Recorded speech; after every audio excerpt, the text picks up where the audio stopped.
Nose ring theory. Always has to be some dude in my comments going, septum ring theory. What's your septum piercing theory? You know, that's not very nice. Can anyone tell me what the septum ring theory is? Oh, septum theory? Oh, you don't like my septum piercing? Bye! You mean the theory that if a woman with a septum ring posts a picture or video of herself on the internet, her comment section will be swarmed with butthurt sensitive little boys triggered by a piece of metal in her nose? Yeah, I'm familiar with the theory. Stay away from women with septum piercings. They are horrible people. They are the most evil beings that you will ever encounter on this game that we call life. Alright? You know about the devil, but what if I told you there's a reincarnated form walking and roaming this earth and all they got is a septum piercing? And I get what you're saying. Why would you just typecast one group of people, right? It's because it's always been true. Yeah, I get what you're saying. But bro, everybody with the septum piercing, they happen to be like the sexiest people on earth.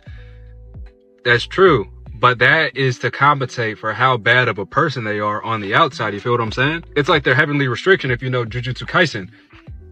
They're going to be so sexy, it has to get balanced out with a flaw. This flaw being that they are evil and bad people. They cannot have both, gang.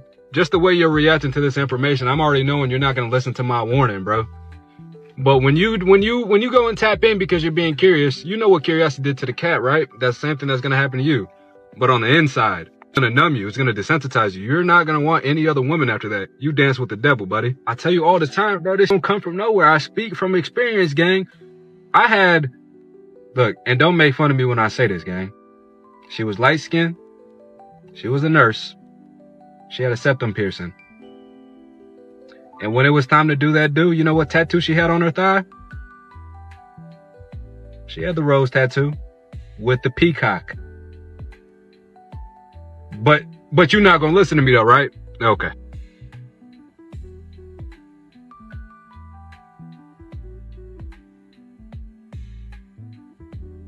I'm going to hold your hand with an industrial paper towel when I tell you that your comments saying nose ring theory are literally doing the opposite of what you think they are. I want to look this way. I want you to be able to look at me and see that I am a safe space and that I don't tolerate it. I want you to look at me and know, Donald Trump, man, honestly, what's going on in the world right now? Honestly, if I'm not for you, good. But with your brain like this and the way you think, you're not actually a safe space for anybody.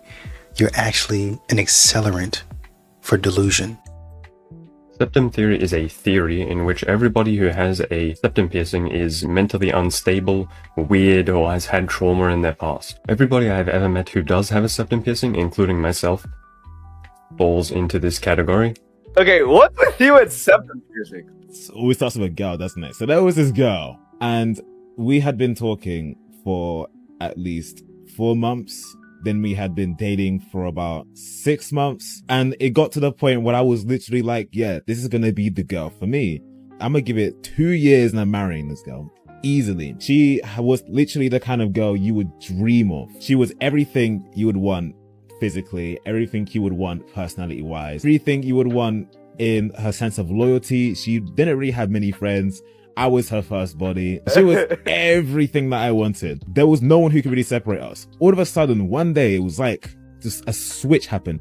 She had been talking to this other girl, which I had no idea about. This girl was everything that my girlfriend wasn't. Body wasn't good. She was horizontally challenged. She had a septum piercing. Personality was disgusting. The looks was just an absolute no. Everything about her was bad. So these two finally met up one day. They started hanging out pretty much every single day. This girl was here all of the time. I even met the girl at one point, and I think within the first 4 seconds, I went, nah, this ain't, I don't like her. Immediately, you could feel the vibe on her. It was everything negative rather than positive. She would always complain. Everything was always a man's fault. She hates men. Oh, negative aura, negative aura. Yeah, Oh. it's like the plague. It sticks to you. It's disgusting.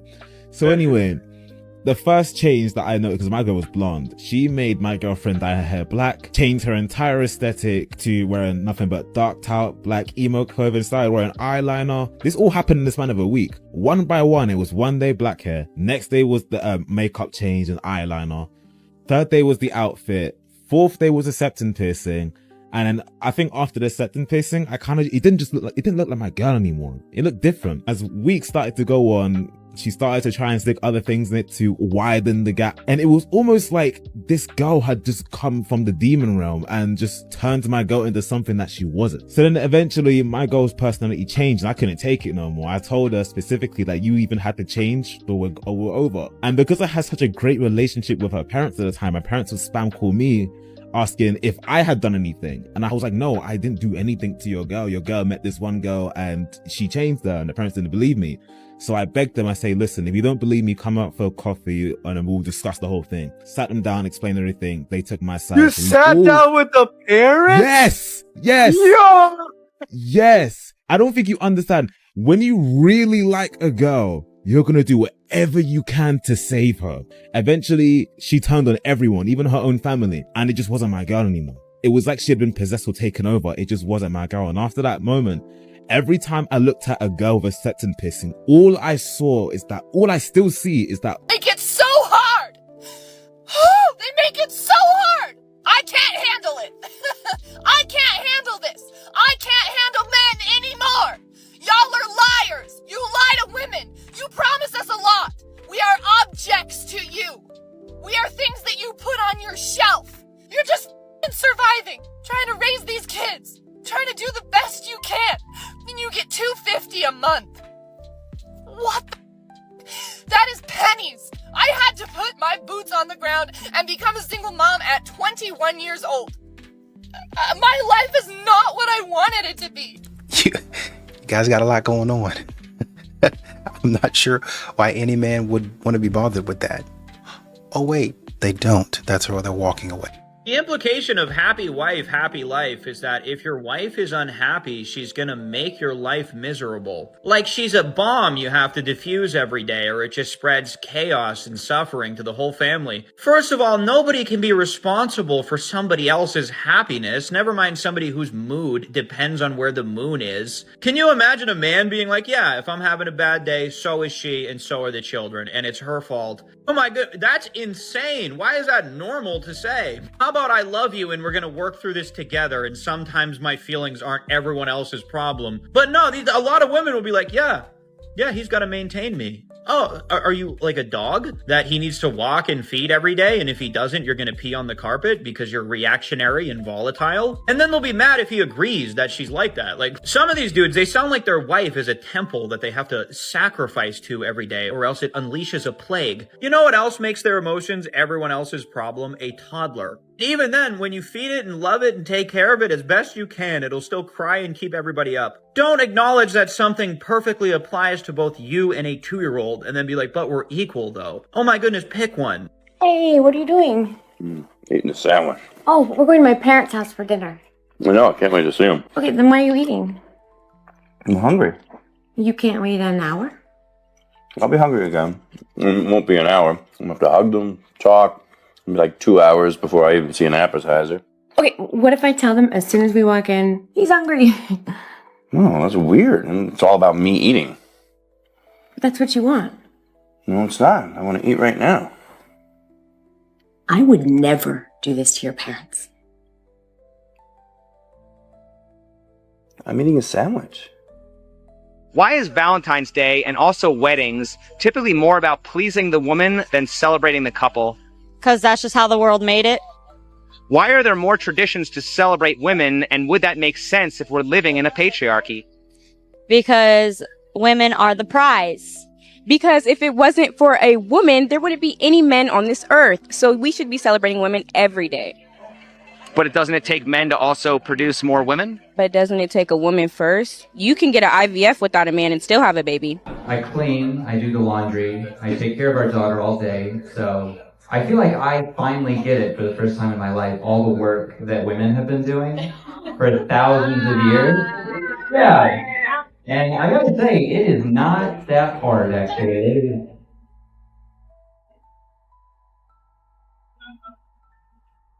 Are you gonna talk to me? What are we, Billy? What do you mean, what are we? Are you gonna... What are we? There's no way this is why you're upset. What are we? Because on the doctor's paper, you marked down single, and then when you put me as your emergency contact, you checked marked friend. There's like 4 options. It's married, single, divorced, or... I don't even know the other one. Oh. And then, no, it's not girlfriend. And then what's the other one? What did you just say? Emergency contact? Yeah. It literally says spouse, parent, friend.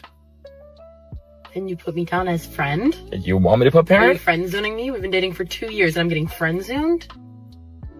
Zoned? Okay, argument over. I remember there was a woman recently who said she was single until she was married. But a man goes into a doctor's office and checks that on one of his forms, and all of a sudden he's the bad guy. You guys are fucking Are you kidding? No battery left. What the? Pulsing through my hand. Oh! She's got shoes on. Take your shoes off. Oh, take your shoes off. Oh, is that why? Yeah, you're not her. Do one more test. Ah! Oh my goodness!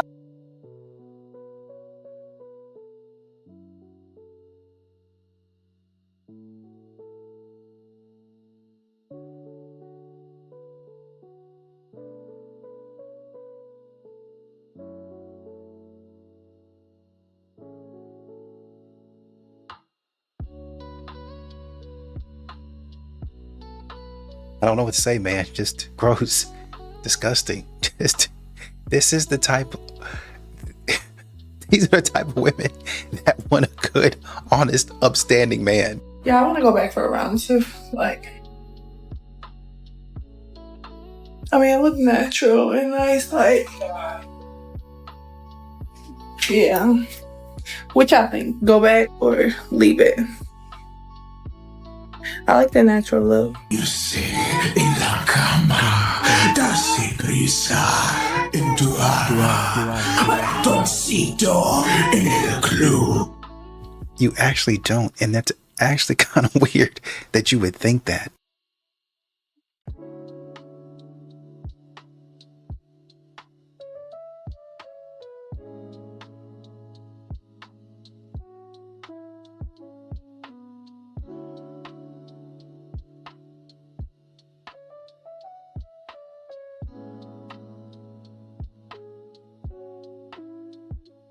Oh my! Come on now, dog. Come on, man. Door like the police. Take you forever to answer the door. Veronica, what the hell you doing here right now? I'm coming to get my stuff. Your stuff? I thought you got all your stuff when we broke up. I forgot one thing. You forgot one thing. All of a sudden, you got to come over here and grab something. What? Hold up. I knew you ain't do that. I knew you My ain't do that. contact box. Your contact. I need this. You know I can't see. Oh, you just brought your contact back. That's not what we're talking about, Veronica. What happened to your? I got an upgrade. Since I'm no longer with you, I upgraded myself. So you got a BBL Pro Max? Yeah, extra large. Oh, what? Thank you. Why did you do that, Veronica? After we broken up, you want to come over here and flaunt that in Because my that's what face? people do. When they break up, they upgrade themselves. What the? How do you afford BBL? You can't Don't worry about it. Well, don't worry You about couldn't it. take care of it. You couldn't afford it. I found a way. So you know what? I got my stuff. I'm ready. Oh, you found a way. You know what, Veronica? You just evil. You evil. I'm evil. I've been asking you for a BBL for forever. And all You the don't time. deserve So what? my BBL. Oh, so you want to give it to the next man? Yes. You know what? You just go. Just go. You know. I have one more thing to say. Say it. I apologize, okay? I apologize that you ain't see the good man that I was to y'all, okay? You are contact box. But Veronica, get your get out of here with your BBL. I'm gonna tell your man you was over here tonight. Well, you better bring that BBL back here tonight.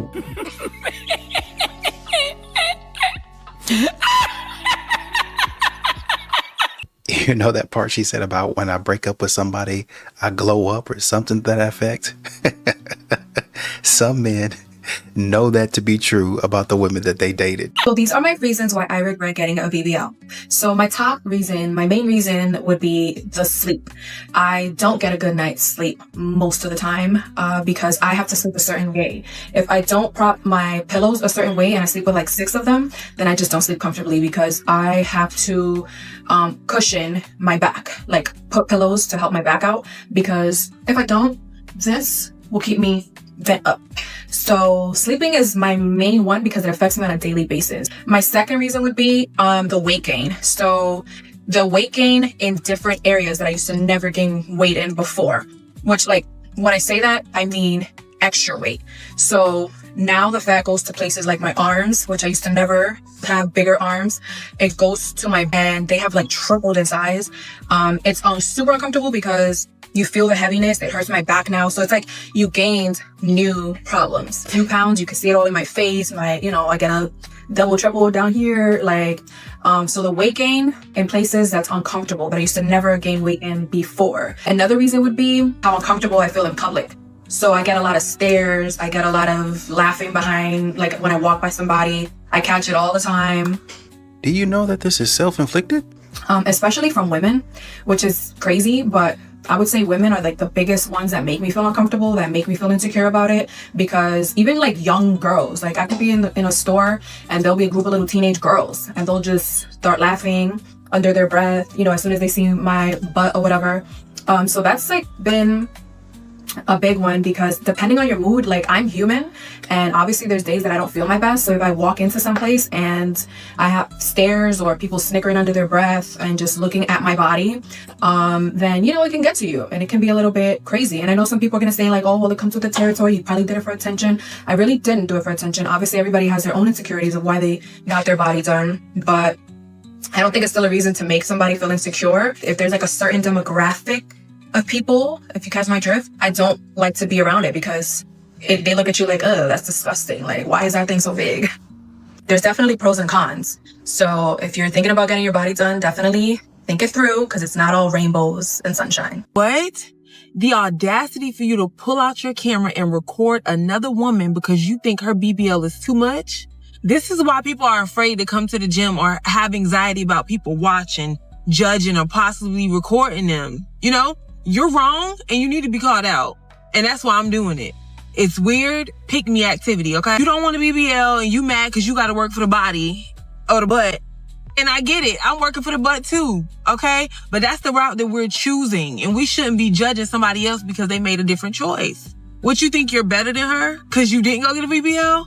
You're no better than her to think you could not only judge, but literally pull out your phone and record. Maybe not, but people tend to film a train wreck. You know what? Let me say that they probably shouldn't be taking pictures of you, because, if it's the other way around and you're recording people and then you want to post them online, it's creepy. Then it's kind of the same thing, so I get it. A man I was casually seeing for the last couple months just dumped me. Here are 2 things that are giving me solace. 1, he did a weird thing with his tongue when he kissed. I was going to have to train him out of that eventually. Thank God I don't have to, too. When he called me up to tell me that he wanted something different, that he didn't want to see me anymore, I said, okay, thanks for the call. Have a good one. Didn't ask a single question. He was like, oh, okay, like, what did you want me to ask you to explain why you don't like me? That's your business. I don't give a fuck. Have a nice life, bro. No, I think he was just expecting maybe just like, is that it? Are you sure you don't need anything else from me? Just so you don't say that I'm not listening to you or holding space or anything. We're good? I called to tell you that? Fine. Okay. Bye. Bye. You guys still think even in you getting dumped, you're the main character. Oh, I wish all women would be like this, nonchalant and this and that. She's not really nonchalant if she's on here, right? She kind of affects her, right? Since she's on here telling all this stuff. If it didn't bother you, nobody would know about it. Nobody would know about it. You can delete this video. Please. I mean, talking about how bad he was at kissing. Come on, guys. This is elementary. This is elementary stuff. oh, it don't bother me. I'm not worried about it. But he was a bad kisser, though.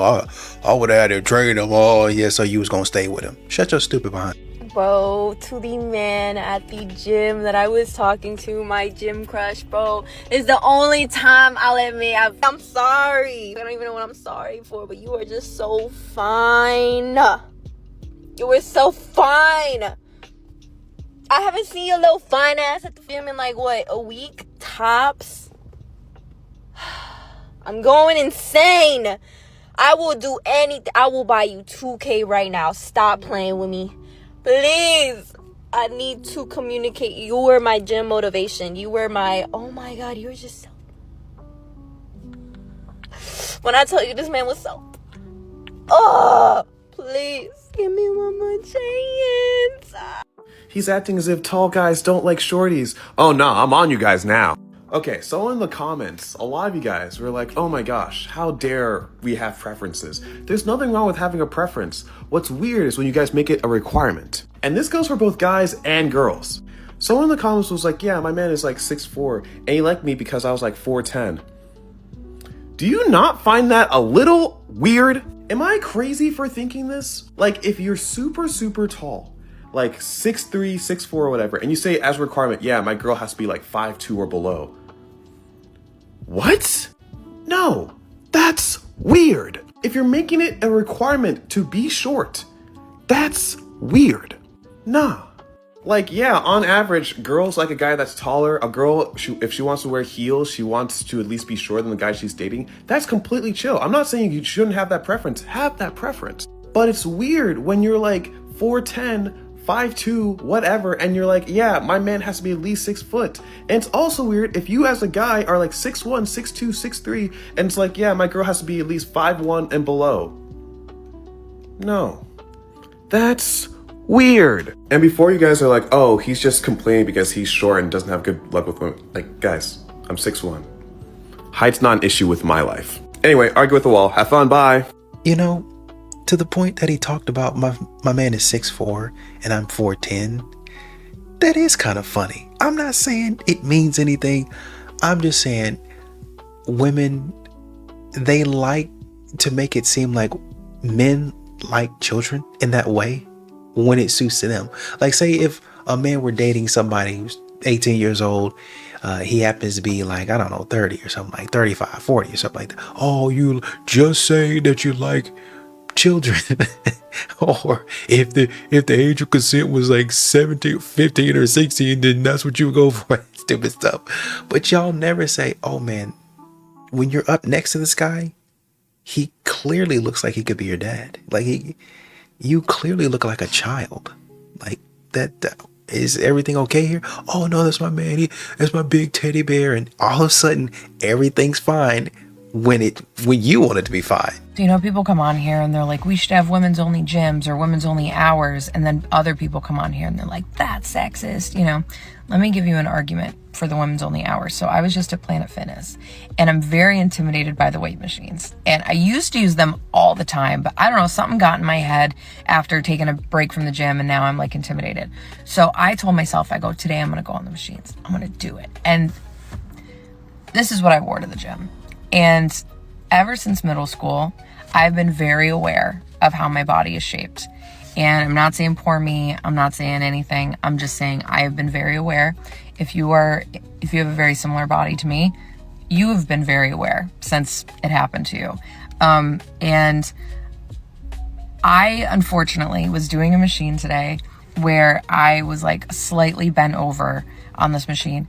And I looked up and there was a group of 4 guys and they were doing the thing where one guy was on the machine and the 3 of them were standing around and they're talking and like being loud. And like every time they would finish their reps, they would slam the thing down and they would like yell and, you know, whatever.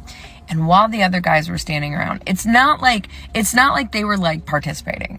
You know, it was like one dude uses a machine and then they all rotate at the machine just so they can hang out and talk, you know.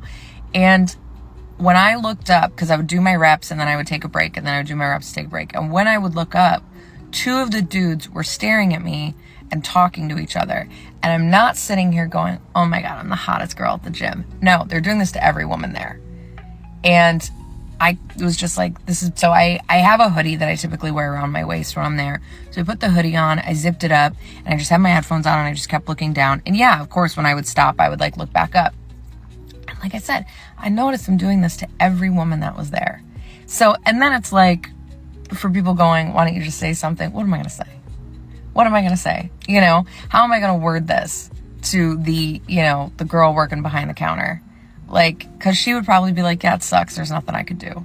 Because it's not like they were screaming. It's not like they were verbally harassing. It's not, you know, this is what women do. This is, you know, we sit there and go, well, they weren't doing this. They weren't doing that. What am I doing? You know, because I decided to wear this to the gym, you know? And it's just one of those things where it's just like, there was a girl that came on here recently and she goes, yeah, I go to a gym. I think she had a video, she recorded it, because she goes to a gym and that has a woman's only room. And she said the benefit of this is that, like, you know, religious women who have to cover their hair, you know, either with wigs, scarves, whatever, like, if, you know, a hijab, for example, is loose, like they can do that in like a space with other women. But like this man, she recorded herself because this man stormed in there. And it's like, this is why we need this. And it bummed me out, you know, like using this machine, because I was like, I want to use this. I want my arms to get stronger.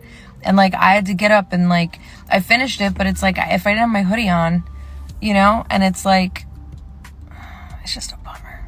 I mean, if you were saying that these guys were hitting on you, then I would say, yeah, but they're not really even hitting on you. They're not really even bothering anybody. How many women were in the gym? I mean, they're looking at people in the gym at that point. If there's like 20 women in the gym at that point, like they're looking at people in the gym. I don't think that's a crime. I mean, you go somewhere, people stare at you. Is it weird? Yeah. Is it awkward? Yeah. But, you know, go in there, hit your set, leave. I mean, it's pretty simple. I've had people stare at me. Like, when I go to them, is it awkward? Yes. It's very awkward. But what are you going to say to the front desk? Oh, they're staring at me. Who cares, man? Put on your headphones, get to work, go in there, shower, go home. Hey, if you don't shower at the gym, you wait till you get home, go home. Do a little shopping, Netflix, finish the night off with a glass of wine. It's not, to me, it's not that big of a deal, but I don't get stared at all the time. So I guess I wouldn't know. There's all these videos out on the internet of men and women giving women dating advice. And it's teaching them how to sort of accept and deal with and sort of manipulate the male condition and male behavior so that you can get and keep a boyfriend. And I'm just so curious, like, are there videos out there for men teaching you how to, like, work around and with, like, sort of toxic, unsociable feminine behavior? Or is this just, like, for the women? I'm curious. Yeah. Like somebody said in the comments, drop her and move on. Is almost just as wild as that one. This woman from South Dakota traveled to Tampa Bay to cheat on her husband, but wound up facing criminal charges. That's because Renee Skoglund filed a false police report while she was here, and you won't believe what she claimed in that report and why she did it. Fox 13's Gloria Gomez shows us how her trail of lies landed her in front of a judge. Do you have any questions? Your Honor, if we could request from the court. South Dakota resident Renee Skoglund is far from home and in legal hot water that even surprised the judge. This is really unbelievable. Skoglund's trail of lies started on March 8th of 2023, when she decided to come to Tampa Bay and cheat on her husband. That she had consensual intercourse with an individual while in Hillsborough County. That she felt guilty about this due to her marital status, and she wanted to get checked for transmitted diseases. But she wanted to get tested for free, so she decided to lie again and call 911. I was just raped. I'm sorry? I was just... Okay, how long ago did this happen? Maybe like 45 minutes ago. Skoglund made up a story about having car trouble on Interstate 75 and pulling over on the side of the road. An unknown male approached her, put a towel over her head, and forced her into the back seat of her car. He put rope on my hands and my feet.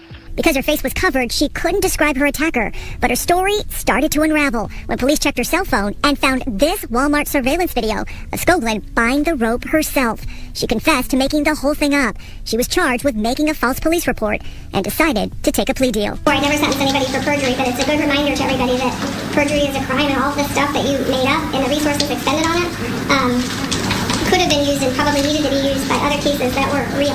Skoglund will now serve 2 years of community control and 8 years of probation. And by the way, she's saying all of this in front of a judge. You straight up lied. You lied. You went to go mess around on your husband, then you lied about it. And then when you wanted to get tested before you went back home, you decided, you know what? I'm going to accuse somebody of taking advantage of me. So when we go to the hospital, they'll check me for that. You could have just paid for it. Are you okay? And once again, I have to go back to the Marie Claire article when it talks about there being a 40% increase in women cheating. And this is the type of stuff that they try to do. You don't have to look for it. They're going to give it to you. Serve it up on a silver platter. Stupidity. What did the article say once again? Going to great lengths to cover their tracks. Well, this is why men don't figure out. You're an idiot. You're an idiot. You're a dumb criminal. So men are going to figure out anyway. That man's at work. He's not worried about what you're doing. He's at work. You're an idiot. I have never and will never, ever approach a man in this life or the next. And it's not solely because I don't do rejection. I just feel like I like who likes me, and I'm going to need to know that you like me first. And of course, a lot of women in the comments are saying, I did it once, never again. Of course. Oh, it's just a fear of rejection for me. Of course. So the next time a man tries to step to you, act like you have some sense. You, sir, are absolutely right. And for this, I drew a little picture. When we talk about equitable division of labor in the household, this is what we tend to think of, right? Is it always exactly 50-50? No, but just like humor me here. We see, this is how men generally see it. I do half the work, the woman does half the work. Maybe some of it is manual labor, some of it is taking care of the kids, some of it is, washing, cooking, cleaning. But in that, we both do those things, and we split it down the middle 50%. This is how men see it, right? The problem with this is how women see it. Women tend to see that their 50% of what's being done is all of what is being done in the household. So, like, this right here, even if there was an equitable split, this to that woman does not exist. All she sees is this here, and that's all that falls under the household. And the man here exists, maybe, possibly, but this is why this conversation happens, is because male labor in her mind doesn't matter and doesn't exist. And when I say her mind, I'm talking about the women, like, specifically that have this conversation. Some women get it and just makes sense. Over here, this could be mowing the lawn. This could be playing outside with the kids.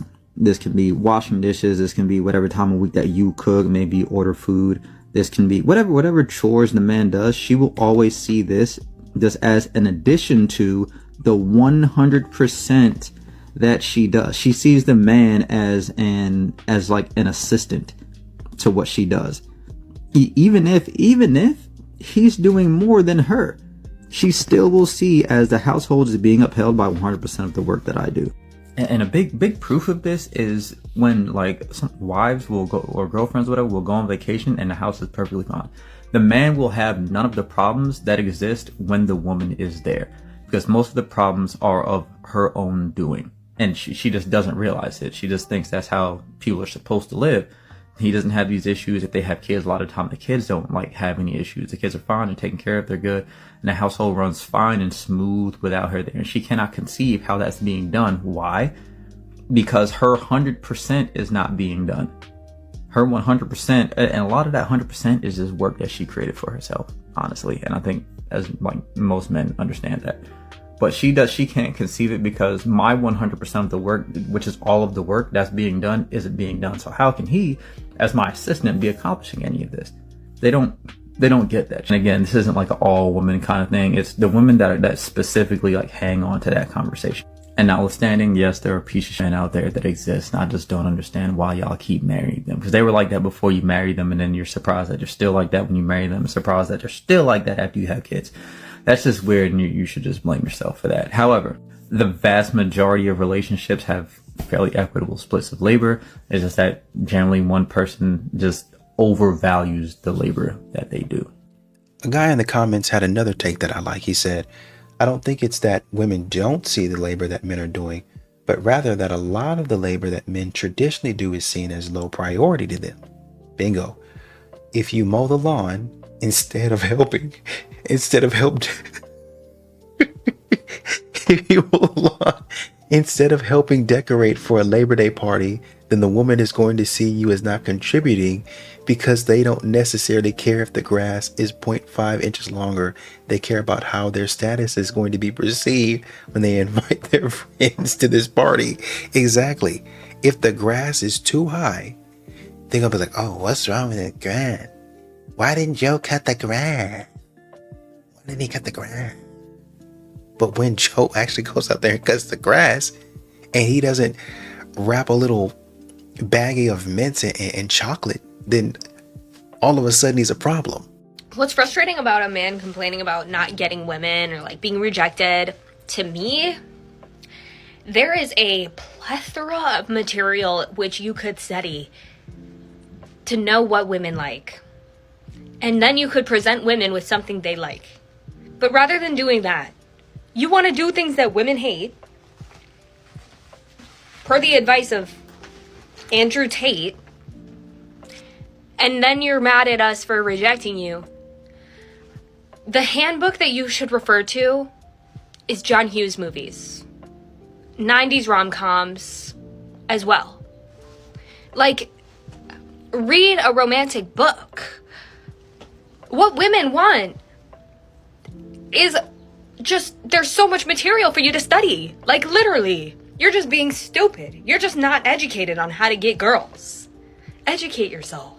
This guy says, women like an outgoing, humble, rich yet down-to-earth, fun guy that likes to spend time with you, but they have to be exciting and rugged yet faithful and sensitive.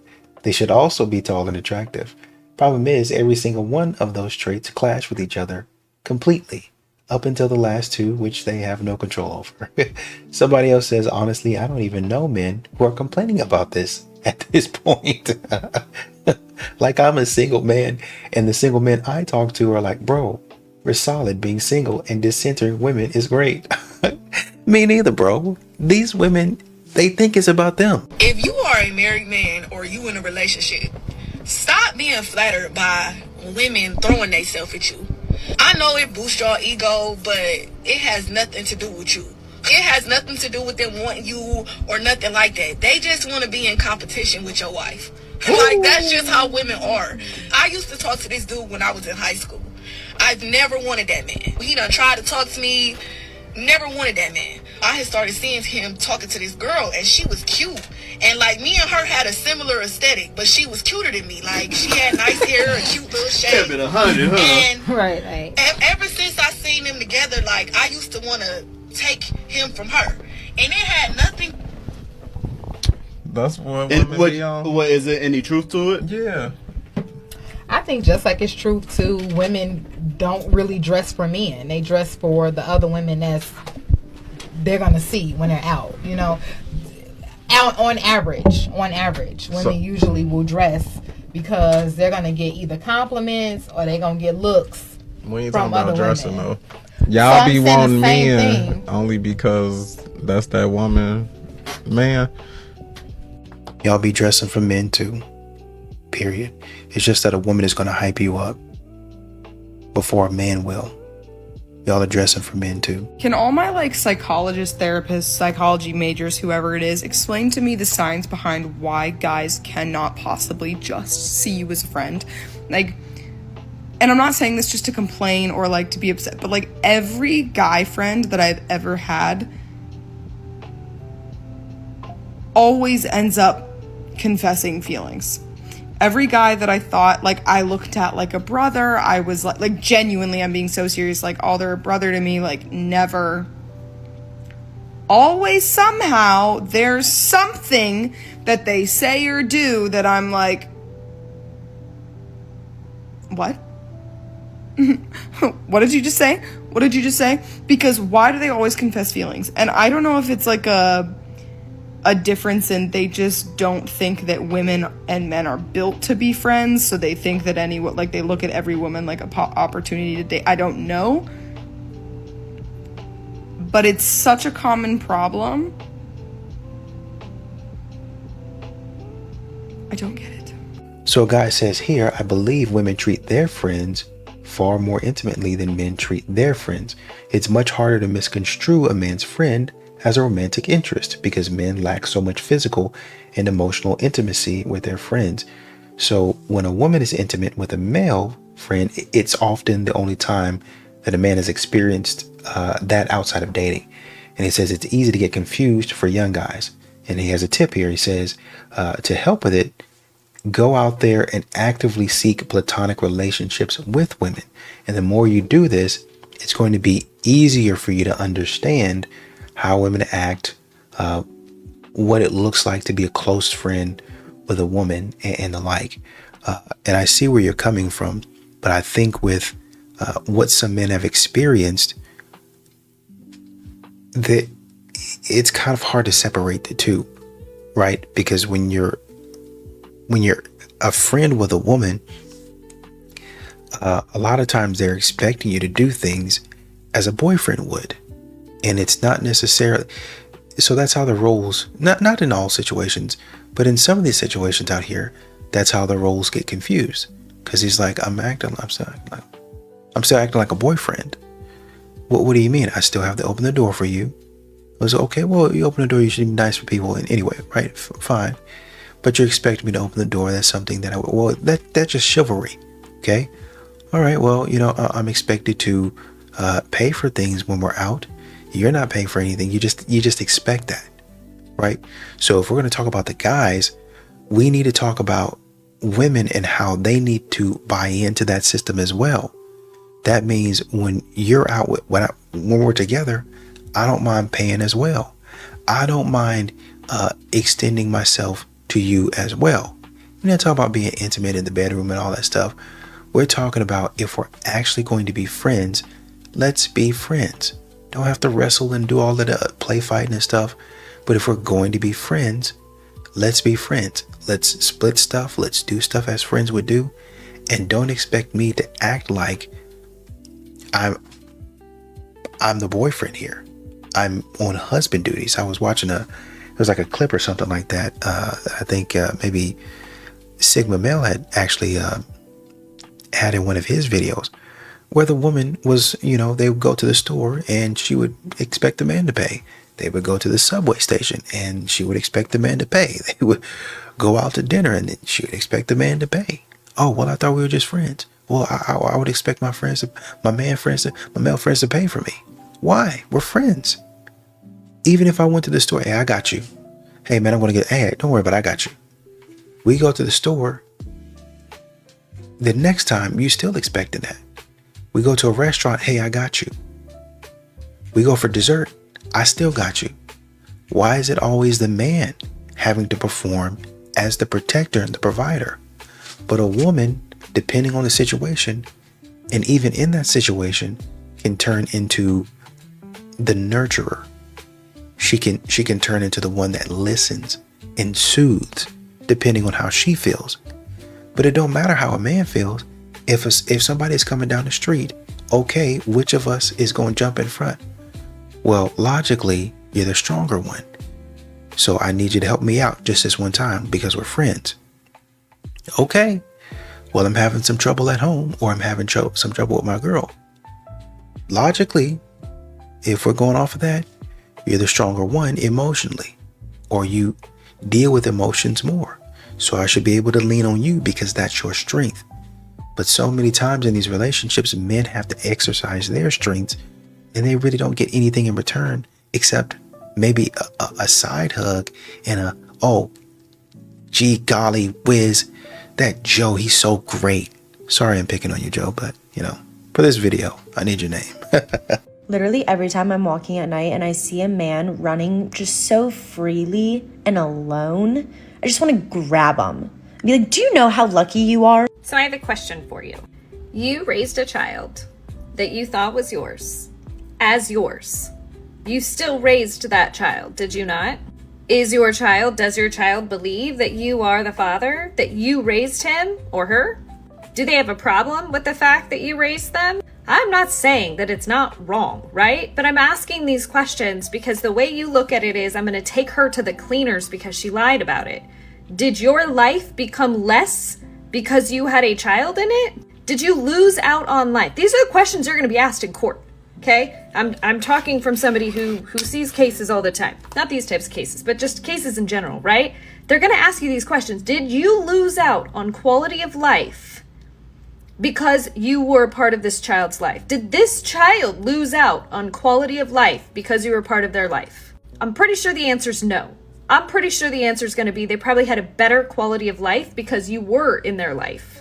Now, you might be able to get some punitive damages, but you're not going to be able to get everything that you spent on this child because technically you spent it, whether in false pretext, you still spent it on the child. The child is the one who gained from this, not the mother. The mother didn't gain from you paying her to take care of a child, right? So while you have anger, which is a fair feeling, that doesn't mean you take that anger out like you're going to take away her house. What if she still is like, you're going to have this child watch you take their mother to the cleaners. How healthy do you think that is, right? Because let's just say if no one ever knew, would it make a difference? Like, would it have made a difference if no one ever knew this? Again, not making it right, but I'm asking you these questions because the court's going to look at it in that way. Did someone have a detrimental life as a result of this false pretext? And if not, they're not going to do anything. Like, I get that you're hurt and that you're angry, and that's probably a therapy thing, and you can work through that anger, and I'm sure that that is something that you can recognize in the future. But to take out so much, like, anger, right, on the child's mother and not recognize that that is not healthy, this is the balance that I'm trying to, like, get you guys to start thinking about. You know, there's a thing called the statute of limitations, and somebody might be a victim of something. If you get it in within that time, could be 5 years, could be 10 years, I mean, depending on the statute of limitations, it could be 20 years down the road. And in some cases, it doesn't even seem like there's a statute of limitations, because we're going to go ahead and charge you for this anyway, because we feel like this is an extenuating circumstance. So when we look at the idea of that, I'm not saying that you should change anything. I'm just saying, when we look at that, then, you know, you go back and say, well, what happened? Well, that was long ago. No, but we uncovered something that happened, right? And so we need to go back and see if we can fix it. You have a lot of people that may have passed away in sports or in life, in society, that were never honored. People forget about them. But years later, and sometimes in this time period, they say, hey, you know, this person wasn't treated right. We want to go back and make it right. We want to go back and take a look at it and make it right. Cold case files for years, for decades, go unsolved, but they go back and take a look because they want to right the wrong. Even for somebody that might have passed on, they say, let the record show, in case a family member somewhere, or even just for myself, it lets me know that I fixed something. Something was left undone and I fixed it. So now when a man says, you guys wronged me, not the child, because I love the child, but the mother wronged me, and I think she should have to pay. 18 years of me paying. This man might have lived with these people thinking that that was his child. Let's do it for the kids. Let's get in one household, 2-parent household, and see what we can do. Right? Let's make this thing go. That man would have been living somewhere else. That man could have been in another country, in another state. His life would have looked way different. Oh, well, now think about the child now. How if you take their mother to the cleaners, how is that going to affect them? Now we want to think about how it affects the child. But we have plenty of women out here talking about how it affects them if they're not happy in a relationship, and you got to take care of yourself. So you got to leave and move across town for 3 months. Move out of state, actually, for 3 months. Don't really even have communication with people. I got to go on a girls trip for me. I gotta leave the country for 2 months, and I'll come back. I'll leave you with the kids because it's about my happiness. I understand where you're going with it, but you guys like to move the goalpost around to where it suits you and leave the man once again holding the bag. Well, you were wrong, but think about the kid. Well, there is no kid. Well, think about some good you did in the world. I mean, yeah, she lied, but well, think about how you helped her out. No. Think about how she freaking lied. Think about this fraudulent behavior. Why don't we think about that? Why don't we hold her accountable for fraudulent behavior, for lying for years on end? And we're not just talking about, oh man, you told a little white lie. We're talking about for 18 years you had me paying. God knows how many fees you had me paying. And you want me to accept that? Delusional.